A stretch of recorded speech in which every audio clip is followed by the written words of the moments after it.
Hello everyone, Rafale academy में आप सभी का स्वागत है। I am Arshi, faculty of Raphael Academy. आज जो हम यहाँ पर देखने वाले हैं वो हम आज जीके के कुछ क्वेश्चन करेंगे, ठीक है, टेस्ट सीरीज के फॉर्म में। कि मतलब जैसे जो क्वेश्चन आपसे पूछे गए हैं या फिर जिनका हमें ये है कि ये पूछे जा सकते हैं, तो वो क्वेश्चन हम यहाँ पर आज लेके आए हैं और आप सभी उन्हें अच्छे से अटैम्प्ट करें और ध्यान से क्वेश्चन को देखें। चलिए शुरू करते हैं। अपना फर्स्ट क्वेश्चन क्या है हमारा, 2011 की जनगणना के अनुसार बात करें तो भारत में निम्नलिखित में से किस जनजाति की आबादी अधिकतम है। तो ये है भील की, ठीक है, भील की जनजाति क्या है 2011 की जनगणना के अनुसार क्या है, ज़्यादा है। और गोंड्स की जनजाति की बात करें तो फिर ये भी मतलब भील से बाद में फिर गोंड्स जनजाति की अधिकतम संख्या है, ठीक है। भील सबसे ज़्यादा भील की है, फिर गोंड्स की है। अब इसका पहले सॉल्यूशन देखते हैं हम।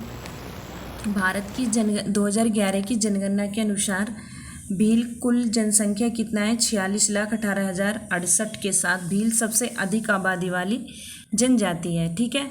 और जिसमें कुल अनुसूचित जनजाति जनसंख्या का कितना 37.7% है। अब बात करते हैं गोंड कितने हैं। गोंड हैं तुम्हारी 35.6%, ठीक है। 43,57,918 इसकी भी आबादी है, ठीक है। सबसे ज़्यादा किसकी है, लेकिन भील सबसे ज़्यादा अधिक जनजाति है, फिर उसके बाद में गोंड्स जनजाति है। अब देखते हैं दूसरा क्वेश्चन क्या है हमारा, कपिलधारा जलप्रपात। सुना होगा आपने, कपिलधारा जलप्रपात कहाँ पर है, तो ये है मध्य प्रदेश में है, ठीक है। आपको पता होगा कि ये जो जलप्रपात है, जलप्रपात से क्वेश्चन पूछे जाते हैं, ठीक है। तो हम देख लेते हैं, ये है मध्य प्रदेश में, ध्यान से देख लेना, ये मध्य प्रदेश में है।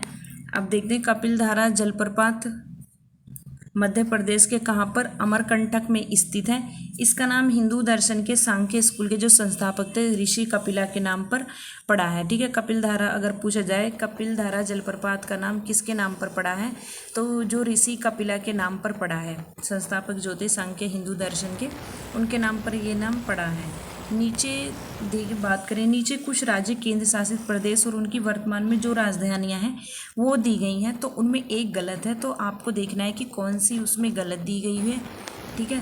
तो ये तो फर्स्ट तो सही है, दादर और नागर हवेली, दमन और दीव है, ठीक है। मणिपुर भी सही है, इम्फाल है मणिपुर की राजधानी। मेघालय, लेकिन मेघालय की कोहिमा नहीं है, ठीक है। मेघालय की राजधानी क्या है, शिलोंग है, ठीक है। तो कौन सा गलत हो गया, मेघालय सही गलत हो गया है, ठीक है। आंध्र प्रदेश क्या है, आंध्र प्रदेश की राजधानी क्या है, अमरावती है, ठीक है। तो देखते हैं इसका सॉल्यूशन, मेघालय की शिलोंग है। तो सॉल्यूशन में आंध्र प्रदेश अमरावती, पहले इसकी राजधानी हैदराबाद थी, ठीक है, आंध्र प्रदेश की, लेकिन जब से तेलंगाना अलग हुआ है तब से इसकी राजधानी कौन सी होगी, तो अमरावती होगी है, इसकी राजधानी बनी है। लेकिन हैदराबाद क्या है, हैदराबाद अब तेलंगाना की राजधानी है, ठीक है। ये बात याद रखना। दादर और नागर हवेली और दमन और दीव ये सही है, मणिपुर, इम्फाल। पृथ्वी की ऊपरी सतह पर दूसरा सबसे प्रचुर मात्रा में पाए जाने वाला तत्व कौन सा होता है, तो वो है सिलिकॉन, ठीक है, सिलिकॉन, ठीक है। सिलिकॉन क्या है, सबसे ज़्यादा प्रचुर मात्रा में ऊपरी परत पर पाया जाता है। तो देखते हैं सिलिकॉन कितना, 27,06,900 ppm की बहुतायत की मात्रा में पृथ्वी पर पाया जाता है। किस रूप में पाया जाता है, पपड़ी पर मौजूद होता है, ठीक है। दूसरा सबसे प्रचुर तत्व है ये। और मेंटल और क्रस्ट की बात करें तो एक कंपाउंड के रूप में मौजूद है, जो मेंटल और क्रस्ट में क्या है कि एक कंपाउंड के रूप में ये मौजूद है। पृथ्वी की पपड़ी की कई तत्वों से बनी होती है। ऑक्सीजन के वजन से 46.6%, सिलिकॉन 27.7%, एल्युमिनियम की बात करें तो 80.1%, लोहा की बात करें तो 5%, कैल्शियम कितना था 3.6% और सोडियम 2.8%, पोटेशियम 2.6% और मैग्नीशियम 2.1%, ठीक है, पाए जाते हैं। क्रस्ट को विशाल प्लेटो भाग में क्या है विभाजित किया गया है, जो कि अगली परत पे मेंटल पर तैरती है। प्लेट क्या है, प्लेटें लगातार गति में है। नासा के अनुसार वह उसी दर से बढ़ते हैं जब नाखून बढ़ते हैं। ठीक है। अगर नासा की बात करें तो नासा ने कहा है कि जिस प्रकार नाखून बढ़ते हैं वो उसी दर से बढ़ती रहती हैं। भूकंप आते हैं जब वे प्लेटें एक दूसरे के खिलाफ, ठीक है, खिसकती हैं, आपस में एक दूसरे से टकराती हैं। ठीक है, ये ज्योग्राफी का टॉपिक है। जब मैं आपको ज्योग्राफी पढ़ाऊंगी तो उसमें हम आपको अच्छे से देखेंगे। प्लेट टकराती हैं और गहरी खाई में बनती हैं। जब एक प्लेट दूसरी प्लेट के नीचे आती है, प्लेट टेक्टोनिक्स इन प्लेटों की गति को स्पष्ट करने वाला सिद्धांत है। कौन सा? टेक्टोनिक्स। ठीक है, अब देखते हैं नेक्स्ट क्वेश्चन। नेक्स्ट क्वेश्चन क्या है हमारा? भारत किस राज्य में सबसे अधिक मात्रा में सोना उत्पन्न करता है? तो वो है कर्नाटक। ठीक है, कर्नाटक में क्या है? सबसे ज़्यादा सोना उत्पन्न होता है। सॉल्यूशन देखते हैं इसका। कर्नाटक में क्या है? कर्नाटक में सबसे बड़ा उत्पादक है। भारत में सोने का सबसे बड़ा उत्पादक कौन सा है? कर्नाटक है। तो याद रखना। कोलार गोल्ड की फील्ड्स दुनिया की दूसरी सबसे बड़ी खदान है। कौन सी? सबसे बड़ी कौन सी? Kolar gold fields. बात करें कर्नाटक में एक प्रसिद्ध सोने का खदान हट्टी है जो कि रायचूर जिले में है। कौन से जिले में है? रायचूर जिले में है, कर्नाटक के में। तो ये बात आप याद रखना। नेक्स्ट क्वेश्चन देखते हैं। उस नदी का नाम क्या है जो भारत और बांग्लादेश के बीच विवाद का कारण है? आपने अधिकतर जब भारत और बांग्लादेश के संबंधों की बात आती है तो एक नदी है जिस पर हमेशा विवाद रहता है, तो वो नदी है तीस्ता।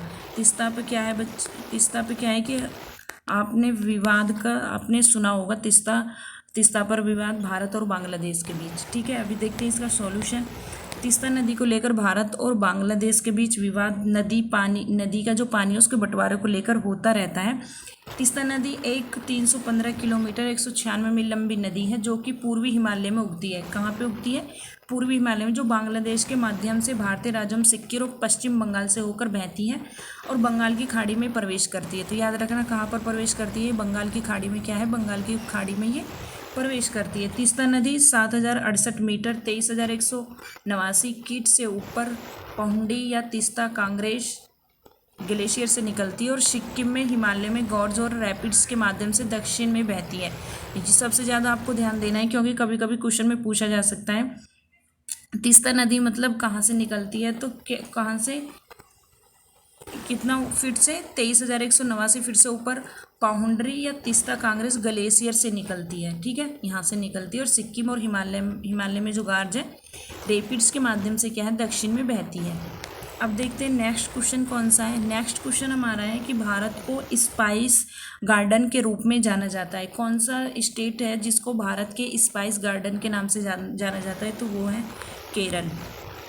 ठीक है, केरल को किस नाम से जाना जाता है? स्पाइस गार्डन के रूप में जाना जाता है।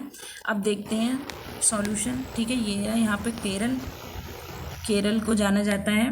केरल को भारत का क्या है कि स्पाइस गार्डन के रूप में जाना जाता है। केरल हमेशा समृद्ध और विदेशी मसालों के लिए प्रसिद्ध रहा है। तेज़पत्ता, कौन कौन से मसाले यहाँ पर पाए जाते हैं देख लेते हैं। तेज़पत्ता, काली मिर्च, वेनिला, इलायची, लौंग, दालचीनी, जायफल, अदरक और हल्दी जैसे मसाले यहाँ पाए जाते हैं। ठीक है, चूँकि यहाँ क्या है, यहाँ मसालों की खेती बहुत लोकप्रिय है इसलिए यहाँ पे पाए जाते हैं। लोग अपने घर के पिछवाड़ों में क्या मसाले उगाते हैं। केरल दुनिया में मसालों का सबसे बड़ा उत्पादक है। तो ये बात आप ध्यान रखना। अब देखते हैं कि किसका क्या नाम, उपनाम से किसको जाना जाता है। जैसे महाराष्ट्र है, महाराष्ट्र को क्या उपनाम के नाम से जाना जाता है? सपनों का शहर और भारत की वित्तीय राजधानी के नाम से जाना जाता है। राजस्थान को राजाओं की भूमि के नाम से जाना जाता है। कर्नाटक को चंदन की भूमि के नाम से जाना जाता है और केरल को भारत का स्पाइस गार्डन के नाम से जाना जाता है। नेक्स्ट क्वेश्चन देखते हैं। और अभी हम केसर के बारे में भी देखेंगे थोड़ा। केसर क्या है कि केसर शरद ऋतु के क्रॉक्स सैटिव्स के केसर सुनहरे रंग के तीखे स्टॉगमॉस पराग वाली संरचनाएं हैं। इसका उपयोग खाद्य पदार्थों के स्वाद के लिए मसाले के रूप में और खाद्य पदार्थों अन्य उत्पादों को रंगने के लिए डाई के रूप में किया जाता है। ठीक है, केसर में एक मजबूत विदेशी सुगंध और कड़वा स्वाद होता है और इसका उपयोग कई भूमध्य और एशियाई व्यंजनों को रंग और स्वाद देने के लिए भी किया जाता है। भारत में केसर की खेती सबसे ज़्यादा कहाँ होती है? तो जम्मू कश्मीर में की जाती है। कुमाऊँ हिमालय की बात करें, कुमाऊँ हिमालय का हिस्सा है जो नदियों के बीच बहता है। तो सतलुज और काली नदी। ठीक है, कुमाऊँ किसका हिस्सा है? सतलुज नदी और काली नदी का। सॉल्यूशन देखते हैं। हिमालय के उसके बीच के बहने वाली नदियों द्वारा विभिन्न परागों में वर्गीकृत किया गया है। पंजाब बात करें हम, पंजाब कश्मीर हिमालय की, तो हिमालय का वह हिस्सा है जो सिंधु नदी और सतलुज नदी के बीच बहता है। पंजाब कश्मीर हिमालय की आ जाए तो कहाँ पर बहता है ये? हिमालय का वह हिस्सा है जो सिंधु नदी और सतलुज नदी के बीच बहता है। अब देखते हैं कुमाऊं हिमालय को, जो हिमालय का वह हिस्सा है जो सतलुज नदी और काली नदी के बीच बहता है। नेपाल हिमालय की बात करें तो हिमालय का वह भाग है जो काली नदी और तीस्ता नदी के बीच स्थित है। असम हिमालय की बात करें तो हिमालय का वह भाग है जो तीस्ता नदी और दिहांग नदी के बीच स्थित है। पूर्वांचल बात करें तो ये है आपका हिमालय का वह हिस्सा है जो दिहांग नदी घाटी से परे है। यहाँ हिमालय दक्षिण की ओर झुकता है और भारत म्यांमार सीमा तक फैल जाता है। दिहांग नदी की बात करें तो दिहांग नदी सियांग नदी अरुणाचल प्रदेश में ब्रह्मपुत्र नदी को दिया गया नाम है। तो ब्रह्मपुत्र जो नदी है उसको दिहांग नदी और सियांग नदी अरुणाचल प्रदेश में इन दो नामों से जाना जाता है, तो याद रखना ये बात भी। जीवाश्म ईंधन मुख्य रूप से पाए जाते हैं, तो ये पाए जाते हैं अवसादी चट्टानों में। कहाँ पाए जाते हैं ये? अवसादी चट्टानों में पाए जाते हैं जो जीवाश्म होते हैं। जीवाश्म में क्वेश्चन पता है बहुत क्वेश्चन आते हैं, मतलब ये कंफ्यूज करने वाले क्वेश्चन होते हैं, क्योंकि ये पूछ ले जाता है किस में जीवाश्म होता है, किस में नहीं होता है, किस में पाया जाता है, किस में नहीं पाया जाता है। तो ये क्या करते हैं, ये जैसे रूपांतरी चट्टानें, आग्नेय चट्टानें ये दे दी हैं, फिर उसमें तो इसलिए कन्फ्यूज होता है। लेकिन आपको ध्यान रखना है कि अवसादी चट्टानों में ये पाए जाते हैं, ठीक है। अब इनका सॉल्यूशन देखते हैं। अवसादी चट्टानें जीवाश्म ईंधन का एक स्रोत है। मृत और सड़ते हुए जानवरों पौधे लाखों वर्षों से गाद और तलछट की परतों के नीचे दब जाते हैं। तो याद रखना जो जीवाश्म ईंधन है कैसे पाया जाता है वो, ठीक है। जैसे मृत सड़ते हुए जानवर हो गए, पौधे लाखों वर्ष तक जो नीचे दब जाते हैं, ठीक है, तो कठोर हो जाते हैं और तलछटी चट्टानों में बदल जाते हैं। ये चट्टानें कार्बनिक पदार्थ पर दबाव और ऊष्मा डालती हैं जो बाद में जीवाश्म ईंधन में क्या है बदल जाती हैं बाद में। अब बात करते हैं जैसे जीवाश्म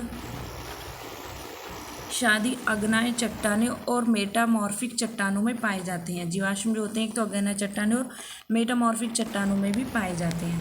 अब बात आती है विष्णुपद मंदिर की। तो जो विष्णुपद मंदिर है किस नदी के किनारे स्थित है? अगर बात करें कि विष्णुपद मंदिर किस नदी के किनारे स्थित है, तो ये है फाल्गु नदी के किनारे। क्या है? फाल्गु नदी के किनारे ये स्थित है। सॉल्यूशन देखते हैं।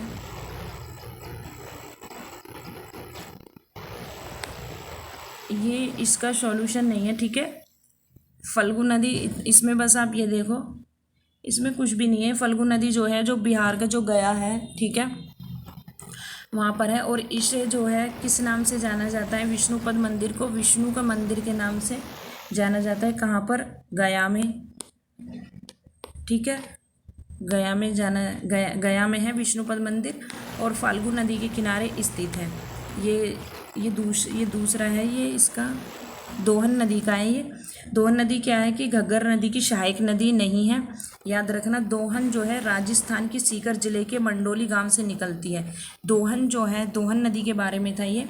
तो यहाँ पे हमने सिर्फ ये समझाने के लिए लगाया कि दोहन राजस्थान के सीकर जिले के मंडोली गांव से निकलती है और हरियाणा के महेंद्रगढ़ जिले के पास लुप्त हो जाती है। दोहन क्या है? साहिबी की सहायक नदी है।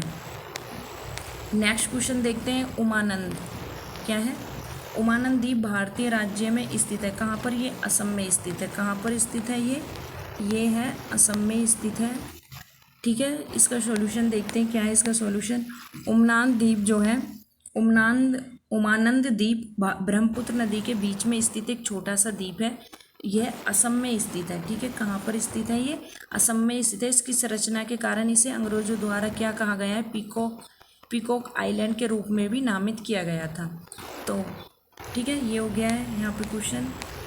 यहाँ पे हमारी क्लास होती है ख़त्म। ये कुछ क्वेश्चन थे जीके के, ज्योग्राफी के, जिसमें हमने आपको दिखाया है। जब हम आपको ज्योग्राफी पढ़ाएंगे उसमें हम डिटेलिंग से अच्छे से पढ़ेंगे, ठीक है। ये हो गया आपकी क्लास ख़त्म। चलिए, thank you so much. Channel को आप ज़रूर सब्सक्राइब कीजिए, ठीक है। और कुछ वैकेंसियों के बारे में हमने आपको नॉलेज दी थी, आपको बताया था, ठीक है। जो वैकेंसियाँ निकली हुई हैं उन पे आप क्या है फॉर्म जाके अपना फिलअप कर सकते हैं, ठीक है। और हमारे यहाँ चैनल को अच्छे से, चैनल में मतलब आप तैयारी अच्छे से अपनी कर सकते हैं। इसलिए चैनल को सब्सक्राइब कीजिए और कमेंट कीजिए। Thank you so much.